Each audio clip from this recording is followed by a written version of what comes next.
Praise the Lord. இன்றைய நாளுக்குரிய வேத வசனம் ஆபகூக் 3வது அதிகாரம் 19வது வசனம்.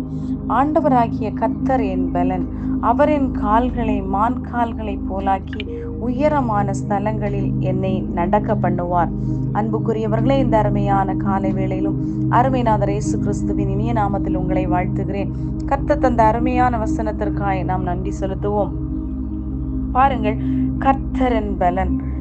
கர்த்தருடைய வேதம் சொல்லுகிறது, அவர் கிருபை நமக்கு போதும், என் கிருபை உனக்கு போதும், பலவீனத்திலே என் பலன் பூரணமாய் விளங்கும். பாருங்கள், ஆபிரகாமுடைய வாழ்க்கையிலே ஆபிரகாம் மிகவும் பலவீனம் உள்ளவனாய் காணப்பட்டான். அந்த 99 வயது 100வது வயது என்று சொல்லும் போது ஒரு பலவீன பாண்டமாகிற வயது என்று நாம் சொல்லலாம்.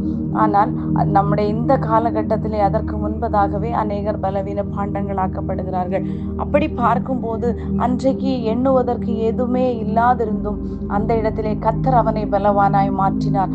ஆகையால் இன்றைக்கும் வயது கர்த்தருக்காக நாம் ஓடுவதற்கு வயது ஒரு பெரிய தடை இல்லை என்பதை நமக்கு வேதத்தின் மூலம் ஆதாரத்தோடு கர்த்தர் விளக்குகிறார்.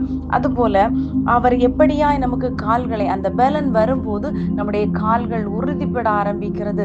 கால்கள் மான் கால்களை போலாக்கி, மான் கால்கள் என்பது மிகவும் அழகானது. அந்த கால்கள் ஓடும்போது பார்ப்பதற்கு அழகானது. அதே போல அந்த மானுடைய வேகம் என்பது அது மிகவும் வேகமாய் ஓடக்கூடியது. இந்த நாட்களிலே நாமும் கர்த்தருடைய காரியங்களுக்காக, நம்முடைய காரியங்களுக்காக அநேக நாட்கள் நாம் ஓடி இருக்கலாம். அந்த நாட்களிலே ஓடின பல காரியங்களிலும் நமக்கு ஒருவேளை இழப்பு சம்பவித்திருக்கலாம்.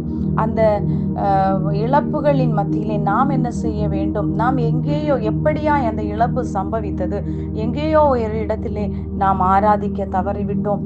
வேத வசனம், நம்முடைய ஆராதனையும் வேத வசனமும் ஜெபம் உங்களுடைய ஆயுதமாகவும், விசுவாசம் என்னும் கேடகமும், அதுபோல வசனம் தியானம் என்பது மிகவும், அவருடைய வார்த்தைகள் உங்கள் வாயை விட்டு, உங்கள் இருதயத்தை விட்டு இருதயமாகிய பலகையில் எழுதி கொள்ள வேண்டும் என்று கர்த்தருடைய வசனம் சொல்லுகிறது.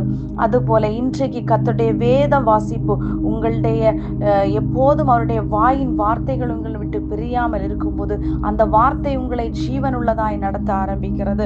அப்படியாய் நடக்கும்போது என்ன சம்பவிக்கிறது? அவர் நம்மை உயரமான ஸ்தலங்களில் ஏறி நடக்க பண்ணுகிறார். அந்த தேவன் உங்களை பலப்படுத்தி, இளைஞர்கள் இளைப்படைந்து சோர்ந்து போவார்கள். கர்த்தருக்கு காத்திருக்கிறவர்கள் புது பலன் அடைந்து கழுகளைப் போல செட்டையடைந்து உயர பறப்பார்கள். அதுபோல இன்றைக்கு உங்களை உயர பறக்க வைக்க புது பலத்தால் கர்த்தர் உங்களை இடை கட்ட போகிறார். கர்த்தர் தாமே உங்களை ஆசீர்வதிப்பாராக. ஆமென்.